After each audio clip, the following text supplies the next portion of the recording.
What do we want? Ice out! When do we want it? Now! What do we want? Ice out! When do we want it? Now! What do we want? Ice out! When do we want it? Now! Hello, my name's Lisa Dadabo. That's Dadabo. I am a steward with AFGE Local 789. Aaron was actually going to give my speech today, but I decided I felt comfortable enough to do it.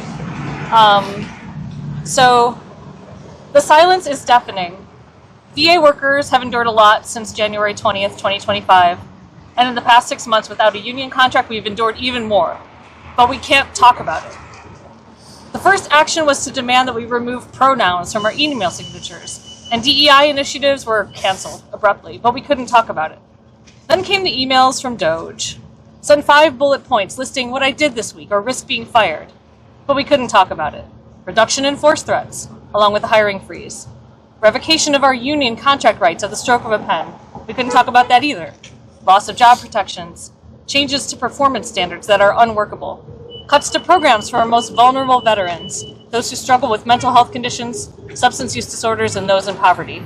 ICE and Border Patrol using VA property as a staging ground for operations. $1 trillion with a T dollars for community care contracts, which will be more costly and less effective than keeping veteran care within VA. One of our own, Alex Pretti, an ICU nurse being murdered on the streets of Minneapolis by Border Patrol agents. We definitely couldn't talk about that.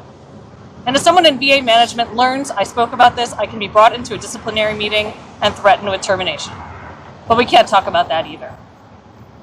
Last Friday, a federal judge in Rhode Island ruled that our First Amendment rights have been violated by Executive Order 14343, ordering the immediate reinstatement of our union contract and restoring our rights to collective bargaining. Right. This is a victory, but the fight is far from over. I want to talk about that.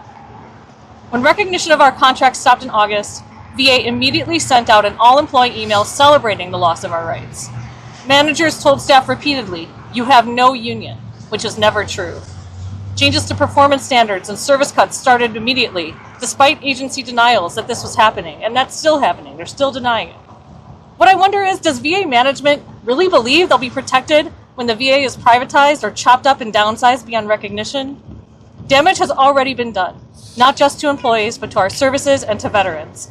VA has lost 30,000 employees, including thousands of doctors. Morale is low. We will work hard to recover what we can, but we know that a contract in and of itself is not going to stop efforts to privatize VA. And as we watch all of this in silence, ICE and CBP get unprecedented sums of money and use of VA facilities to harm our neighbors. Secretary Collins has refused to condemn the death of Alex Pretti. He sided with those who called Alex a domestic terrorist before knowing the facts. Ooh. Alex understood what Secretary Collins apparently doesn't, that citizenship is an honor and a duty. That means caring for your neighbor, no matter where they came from, what the color of their skin or gender is, and no matter who they love, whatever the personal cost. When someone wants to silence you, it's usually because you have something important to say. Alex Pretti's last words were, "Are you okay?" A union is not just for the protection of workers. It's to protect our patients. It's to protect our communities. And though they would never admit it, a union protects management too. We are the union, and we stand with the veterans we care for. We stand with the communities we are responsible to, and for the rights we are entitled to. That will never change, and we won't stop talking about it. Yeah. Our community's under attack. What do? Stand up like that! What do? Stand up like that! What do? Stand